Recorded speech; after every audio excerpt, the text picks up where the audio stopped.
Okay, hey, moved. What's up? It's a cultural detective here, investigating your favorite things. And as you can probably tell right now, I am in a different room because I have moved for the seventh time in this god-forsaken city of angels. And also, about 10 minutes ago, I finally got Wi-Fi for the first time, despite having lived here for the third day already. So today I'm finally going to do my half year list where every half a year I have to do this list where I talk about my favorite songs, albums, and movies and animes of the year so far. And without further ado, let's begin the list. I do before starting this list, I do need to say one thing, and that is this year I haven't been listening to enough music. So while I still have a lot of song titles and album titles that I'm going to blurt out in this video, I do have to preface that I haven't listened to them enough to form a super solid opinion because I've been focusing more on studying and watching movies this year so far. So anyways, I guess we have the top 35 songs of the year so far, 35 songs that I think are fantastic and are worth mentioning. At number 35, it is aespa with Armageddon. I know, K-pop, cringe, but this song is fun. It's a fun time. It's a banger. It's badass. I like it. It's catchy. 34 is Justice's new song, Generator. John Wick 5 will definitely use this song. Then we have JPEGMAFIA returning with the track Don't Rely on Other Men at 32. Noah with Any Angle. This is a Japanese pop song that sort of blew up on Japanese TikTok. It's pop punk, it's fun, it's catchy. I know TikTok is cringe, but this song is cool. I like this song. At 31, Ginger Root has a new song called No Problems. Number 30, Friko gets all sad and emo with the track Where We've Been. That's number 30. And 29, NewJeans with How Sweet. A lot of people dislike their new singles, but I really like How Sweet. I think it's vibey. I think it's relaxing. It's not the most explosive thing NewJeans have ever put out, obviously, but it is still an extremely catchy and charismatic track. At number 28, of course, You Can Never Miss with Tom York, The Smile with Friend of a Friend. At number 27 is a Hong Kong song, and that is Kowloon K with Why So Serious, which is an explosion of jazz and pop. It's so full of personality, it's so much fun, and it's probably my favorite song from them. Then we have Apathy with Connecticut Formal, which is a very jazzy and fun rap opener to his rap album. At number 25, Porter Robinson returns with the track Cheerleader. 24, Parannoul returns with Gold River. 23, Chelsea Wolfe with House of Self-Undoing, which is a dark plunder into the abyss of darkness.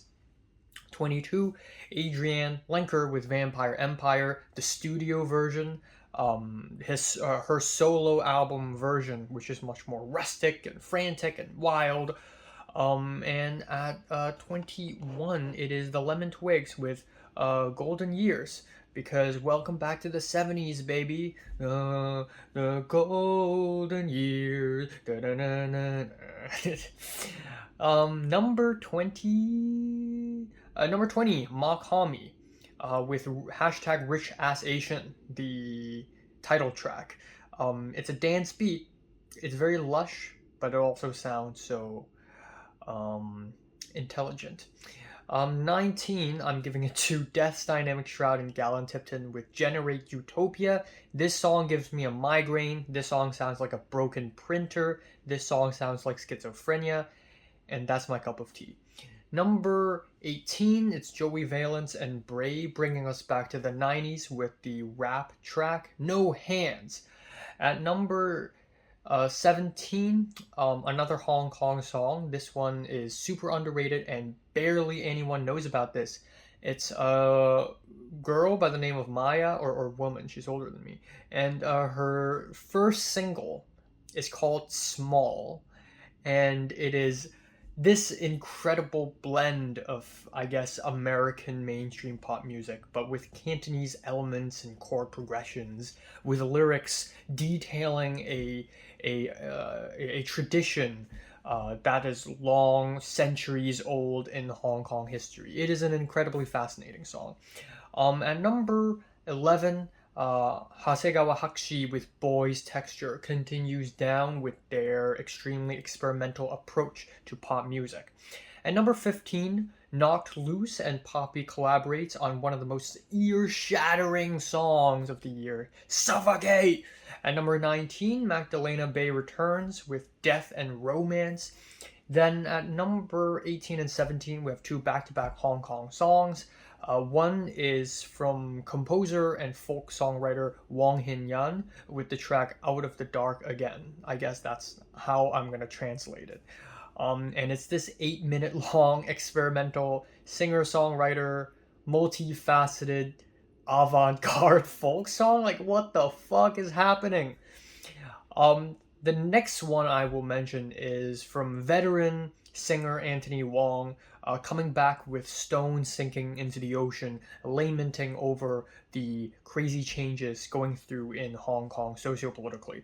Another singer-songwriter song that I very much love is at number 11, Beth Gibbons, Floating on a Moment. At number 10, Last Dinner Party with Burn Alive. This thing is a burner because it burns. Number 9, speaking of burning, Machine Girl with the industrial, grindy, noisy, nasty Dance in the Fire. Number 8, we have Quedeca with Dust Cutter. Who doesn't love an incredibly emotionally crushing trap pop song? This thing crushes me. Number 7, we have Jamie XX with Batty on the Floor. It's a banger. It's super catchy, pumpy, love the pianos. Number 6, Kamasi Washington with Prologue. This song turns out to be an interpolation of like a tango song, tango, and it's great. It's fiery, explosive jazz music. Number 5, Fontaine's DC with Starburster. Yeah, this thing is a total freaking banger. I'm gonna hit your business if it's momentary business. Yeah, love the gasps. Number 4, Kendrick Lamar, Not Like Us. I don't want to put diss tracks onto this thing, but this track is so good. It's so culturally impactful. The beat is amazing, and every single line, you're trying to strike a chord, but it really is a minor. It's just iconic, back to back, instant classic. Number 3, we have Cindy Lee with Stone Faces. This song's not on Spotify, unfortunately, but it is fantastic. It is my favorite song off of their last album, and it's just masterclass in dreamy, hypnagogic, post-punk, dancey pop. That's 60s and modern day at the same time. Number 2, Charlie XCX, Girl So Confusing version with Lorde. Not only is this song a banger, but I think ultimately what makes this song so important is that it is a testament on friendship. Charlie XCX sings about this other girl that looks like her, has the same hair, but not being able to connect with her, this connection. And in an extremely beautiful and respectful way, Lorde remixes with Charlie XCX, replying to Charlie XCX in the same freaking song. It's miraculous. It's beautiful. It's about a beautiful friendship. It's about human understanding. And that is what makes this song so great. But I guess my personal favorite song of the year so far, it's a really tough pick, but I'm gonna have to go with Igloo Ghost with Choral Mimic. This is unlike anything I've heard. It's hip-hop, electronic, industrial. It sounds like a broken printer, which I really love, but also it's the metallic futurism, it's the harshness, it's the darkness, but also the catchiness and the glitchiness of it all that makes it so catchy and alluring. and truly listening to music to like the 23rd century or something. So yeah, these are my favorite songs. Check them out, please, please, please. I don't really have a worst song of the year yet. But you know, the new what's his name? Ronnie Radke song is an abomination. It's like a parody. I don't think it's not a real song. It's so freaking bad. I can't believe there isn't an element of satire in it. It's actually insane. All right, I guess without further ado, let's speed through my favorite albums of the year. Here is my top 30. Callie Malone, All Life Long, super nice drony album. Igloo Ghost, Title Memory. EXO, No Worries with Why Lord. I haven't reviewed it, I will. Hannah Francis with another amazing folk singer-songwriter album, Keeper of the Shepherd. Sam LRC, A Lonely Sinner, an indie shoegaze project from Brazil that I think speaks a lot about the trans experience. And then we have Death's Dynamic Shroud and Galen Tipton, You Like Music. Luscic Puppy channels her inner Death Grips and Machine Girl with Carousel from Hell. And then at 23, Knocked Loose, You Can't Go Before You're Supposed to. 22, The Lemon Twigs, A Dream Is All We Know. 21, Minhui Lee, Hometown to Come. This is actually really late last year, but this is a hell of a dreamy, melancholic chamber folk album in Korean. Check it out. Number 20, we have Friko with Where We've Been, Where We Go From Here. If you want to get emotional, this is the rock album to go. 19, Arouge Aftab, Night Rains. Beautiful, beautiful jazz fusion, Hindustani music fusion album. 18 is an album from Hong Kong that I reviewed very recently, Kowloon K with What to Call This. 17, Kamasi Washington returns with Fearless Movement. 16, The Last Dinner Party with Prelude to Ecstasy. 15, High on Fire with Cometh the Storm, one of the catchiest metal albums of the year. 14, super underrated, Yo, Hope Train to Universe. This is an explosive, colorful space rock album, also from Korea, and it's fantastic. Some of the best production, you'll hear all year. 13, Mach-Hommy with RICHAXXHAITIAN, Haitian. 12, Joey Valence and Brae, No Hands. 11, More Mother with The Great Bailout, an incredibly dark telling of the story of the Great Bailout after the abolition of slavery and a great piece of African-British history. Number 10, Chelsea Wolfe with She Reaches Out to She, which is a plunder into the dark, deep abyss. Number 9, Adrianne Lenker, Bright Future. Just great songwriting. 8, Hope Lights, Paramai no Many. This is an insane technical death metal album. I could not believe my ears when I listened to this thing. It's like ancient Greek. It's also a little jazzy. Like there are horn, there's saxophones in it. There's these crazy like glitchy guitar clunks. It's insane. It's an insane metal album. Number 7, Vampire Weekend, Only God Was Above Us. Number 6, The Smile, Wall of Eyes. Number 5, Quedeca with the 4-part mixtape Scrapyard. Some of the best songwriting from him, some of the best songwriting of the year, actually. Number 4, this one blew me out of the water. Joanna Wong with her latest concept album, Hotel La Rut. I'm mad that I haven't discovered this artist earlier. Given that she's Taiwanese, I'm supposed to know her earlier, Number 3 is the new Charlie XCX album, Brat. Banger after banger. I don't think it's like the greatest album ever, but it is easily her best album so far. It's her boldest, most out there, most catchy, most personal, all at once. Number 12 is Beth Gibbons, Lives Outgrown.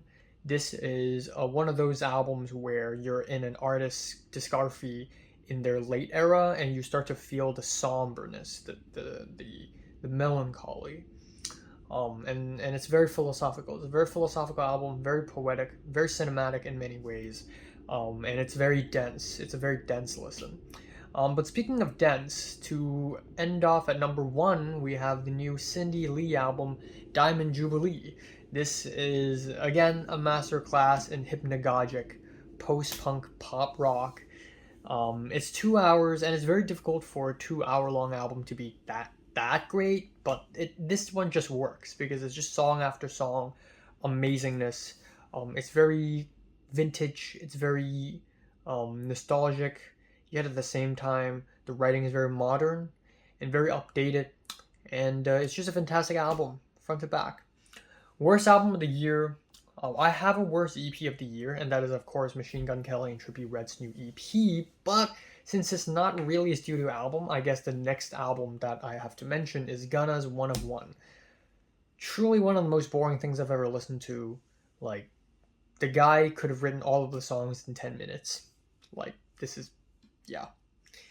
Alright, now, before getting into movies, I do want to talk about anime a little bit. I haven't seen enough animes from this year so far, but I would like to mention 3 animes released last year, and 2 of them ended this year, so it does count towards this year. One is Miki and Dali, written by Sano Nami, I believe is her name. Rest in peace. Truly fun, sort of this murder mystery anime that gets wackier every single episode. Then I have to mention The Apothecary Diaries, which yeah, it's not perfect, but it has its merits. It's beautiful. It's a great slice of life with a touch of murder mystery, but also Chinese period anime, so that's incredibly interesting. And I have to mention Soso no Frieren, Frieren Beyond the Journey's End. I feel like I do not need to explain why this is my favorite of the year so far. This is everyone's favorite, let's be honest here. So, here are my favorite films of the year so far. In fact, I've seen so many films, I'm going to make it a top 15. At number 15, Monkey Man by Dev Patel. Amazing South Asian representation in American media, or more like Hollywood-friendly media. Again, it sucks because there are so many great Indian films that nobody's watching, but oh, it's Dev Patel, so we're going to watch it, I guess. Okay. But yeah, it's a fun movie. 14, Civil War by Alex Garland. It's not as bad as it seems. It was kind of polarizing when it came out, but I really liked it. I thought it's a great film on journalism and sort of the chaos of war. It's not necessarily a political film. It doesn't need to be. Number 13, Alice Rohrwacher with La Chimera, which is a beautiful, poignant, poetic film about archaeology, which I really like.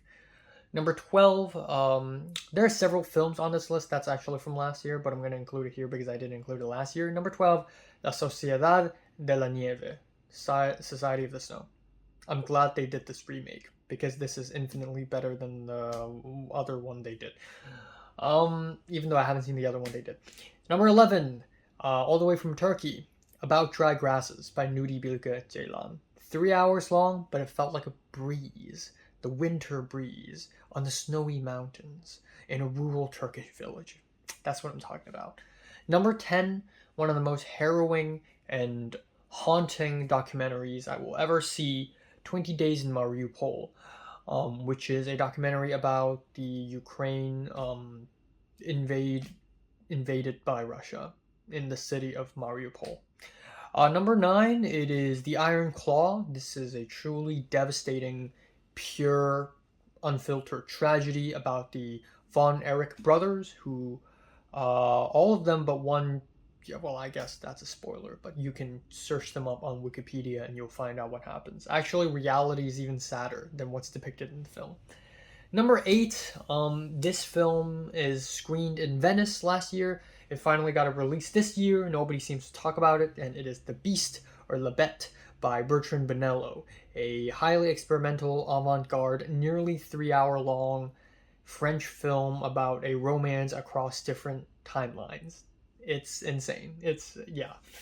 Number 7, George Miller returns with Furiosa, a Mad Max saga. I'm really mad that I paid $27 for this movie, but I'm also mad that this movie doesn't earn enough money. It flopped in the box office, and George Miller deserves more than that. Number 6, one of the most relatable films of the year, and might be of all times, Problemista. As someone without a social security number on an F1 visa, this is my little problem too. Thank you, Julio Torres, for showing this to everyone. Number 5, this is truly spectacular. I really wanted Japan to make a film like this. Or not really wanted, but I was curious. It finally happened. Godzilla -1. Yeah, what if Godzilla uses the Hollywood formula? This is what happens. Number 4, we have the new Dune Part 2. I don't think it's the greatest film ever. In fact, I think it's a little bit overhyped by people. But it's still amazing. Like, every frame is a wallpaper. And it's such a faithful adaptation to the books. It's truly gorgeous. And I'm happy to see Denis Villeneuve going places. This is great. Number 3, we have the new Hamaguchi Ryusuke film, Evil Does Not Exist. An incredibly methodical and subtle film about the environment, but also about human nature. And there's a lot to discuss. The score of this film is some of the best I will ever hear this year. Truly some of the best music in film in the year. The strings, the off-kilter strings, and the crazy ending. It's a very fascinating film. Number 2, I'm giving it to Challengers. I hate sports, but I love watching sports movies. This is a great example of just solid writing from the potion seller himself. And this is just freaking insane. Just the soundtrack, the techno, the house music is just amazing. The editing is so sharp. It's such a high energy, high paced movie with such intriguing and entertaining characters, and it's just so much fun and so wacky. But you know what's even more fun and wacky? It's the number 1 spot, Hundreds of Beavers. You will not believe me when I say that one of the best films of the year, in fact one of the best films of the decade, is a 2-hour-long black and white slapstick comedy film that is made heavily with CGI. But that's what I'm saying. Please, please, please go watch it. You will not be disappointed. This is one of the most creative comedies I've ever seen. It's just non-stop jokes, and they're all better than the last one. And this is very artistic and very creative, and I am surprised. So yeah, these are my favorite movies, songs, and albums of the year so far. I'm gonna go to the gym like right now. I'm late actually. And thanks for watching. Subscribe if you want more. Hell yeah, I got Wi-Fi. Going to Anime Expo tomorrow. Ah.